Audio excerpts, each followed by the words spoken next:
going on there? Thank you for coming to my channel and checking out my channel. Today we're going to be tying a pattern that works really good on stripers as long as they are on this specific pattern. Now the stripers are coming into tributaries, rivers, and canals to spawn, to find their place to spawn, and they're very aggressive this time of the year.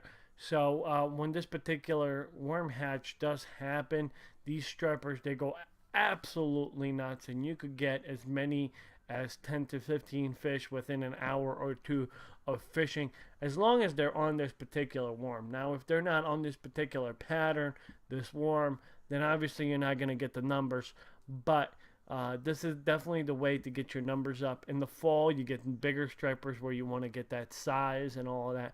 But in the spring is where you get your numbers, a lot of pictures, and just a lot of action, a lot of bend in the rod, a lot of reel screaming, and chasing them down and trying to get them to get a picture of them.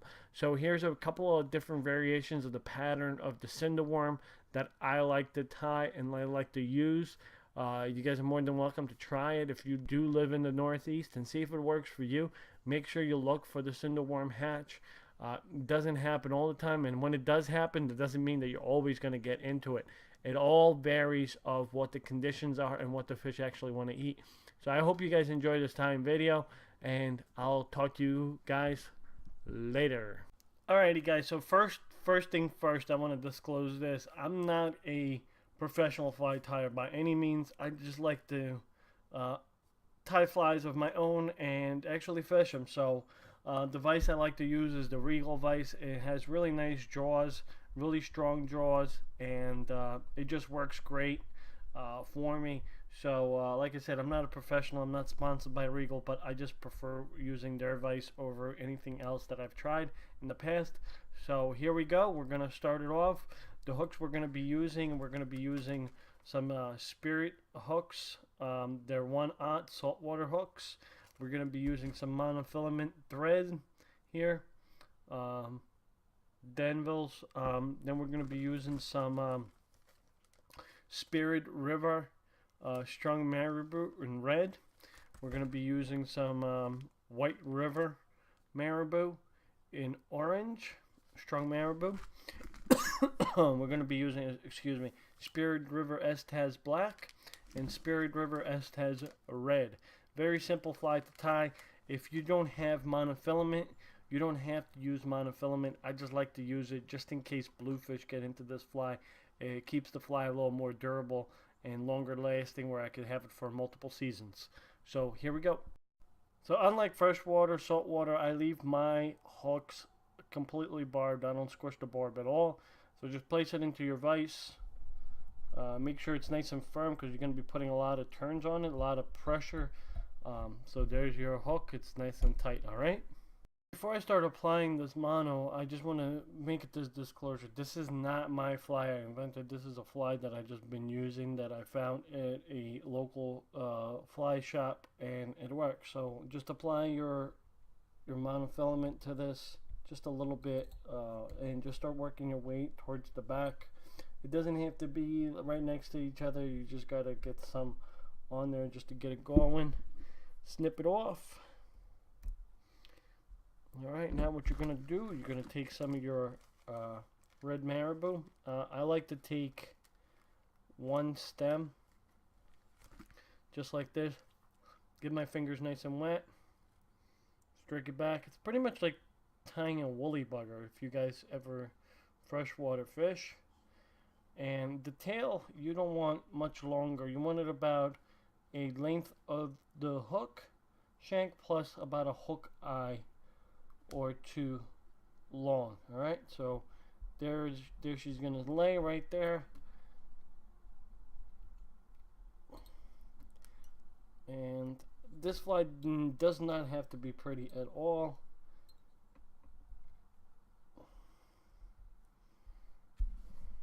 Cut off the excess.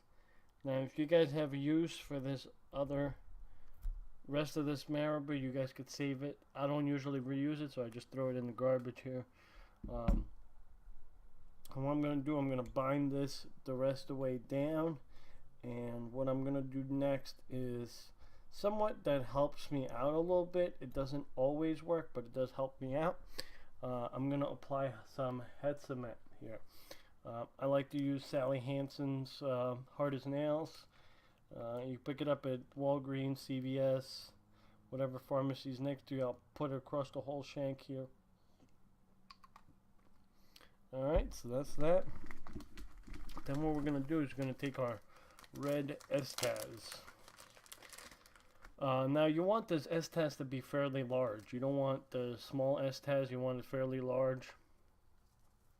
So it's fairly long. It's not short by any means. And if you know what I mean, so place it to the hook and you'll see how tall it is off the hook. Alright, I'm just going to cut off about a 6-inch piece here. 6 inches is more than enough for one fly. Now what I like to do is put it in here, and I'll put it in a little bit further.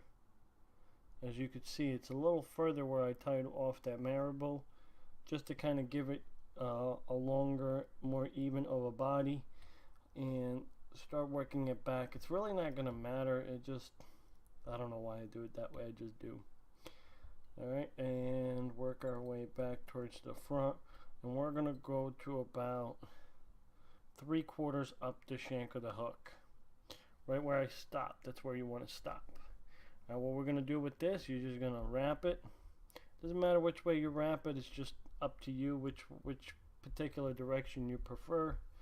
Alright, as you start going up a little bit, you're going to have to kind of glide those little Estaz fibers towards the back.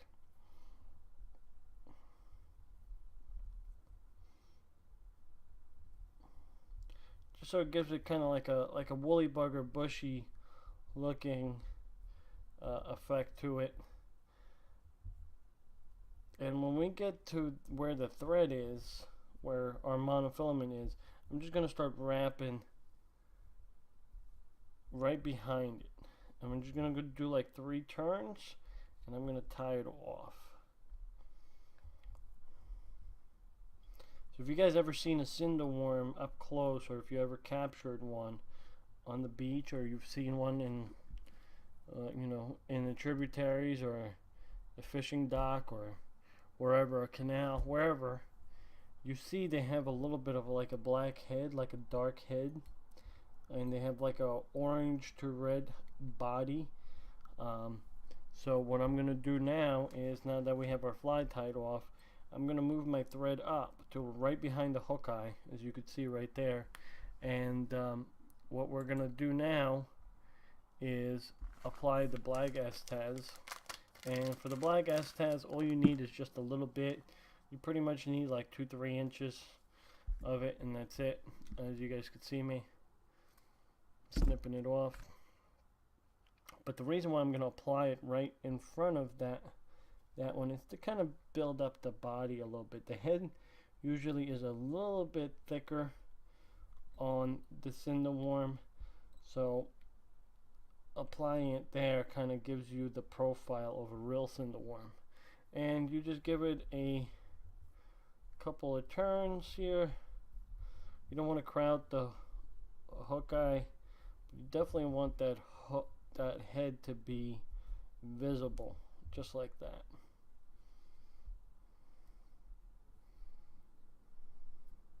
You're using a 15 to 20 pound test fishing for this fish, so you kind of crowding an eye doesn't really matter, because you'll still be able to get your thread through there.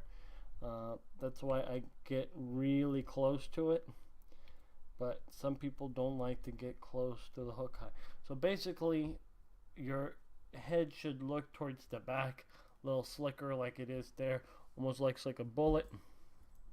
And all you need to do is whip finish it. So we'll do 5 turns. Alright, it doesn't have to be the prettiest thing in the world.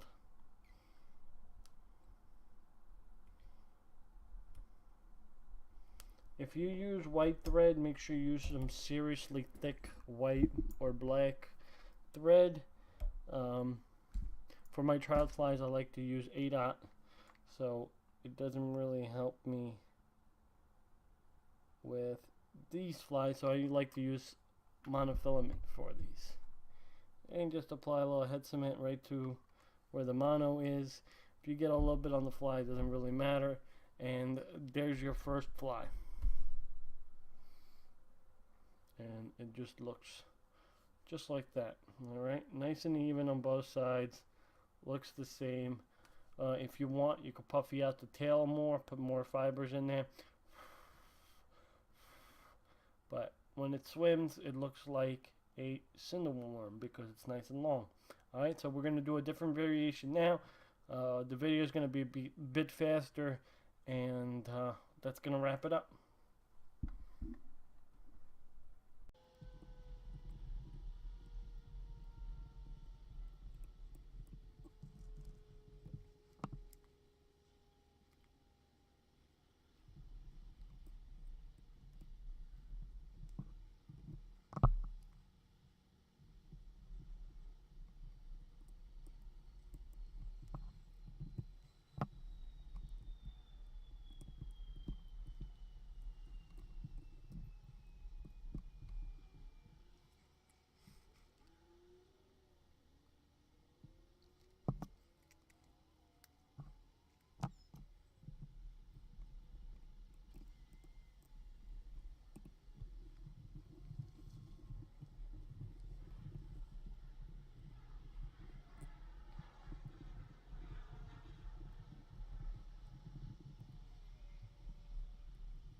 Alrighty guys, so we're back. I hope you guys enjoyed the two different styles, color variations that I tied up for you guys. They pretty much are the same, except you changing out the tail color. There's different varieties of these flies, but these are the ones that I find the most effective for me. Like I said, it all varies on what the fish likes. So just like any fishing, you just gotta pick and choose which fly you want to use. If you got to change them a couple of times just to figure out what color works best for you, that's what you got to do. Not always will they be on the black and red. Sometimes they will be on the black, red, and orange, or just the orange and the red and black, or just red altogether. So it all depends which color they are on. You can play around with these variations depending what materials you have and see what you like the best. I hope you guys enjoyed this video. If you did, give me a thumbs up. If you didn't, give me a thumbs down. If you have some positive comments, leave them down below. If you have some negative comments, please leave them down below. And until next time, Hooked on the Fly is out of here. Keep those reels screaming and keep those rods bend.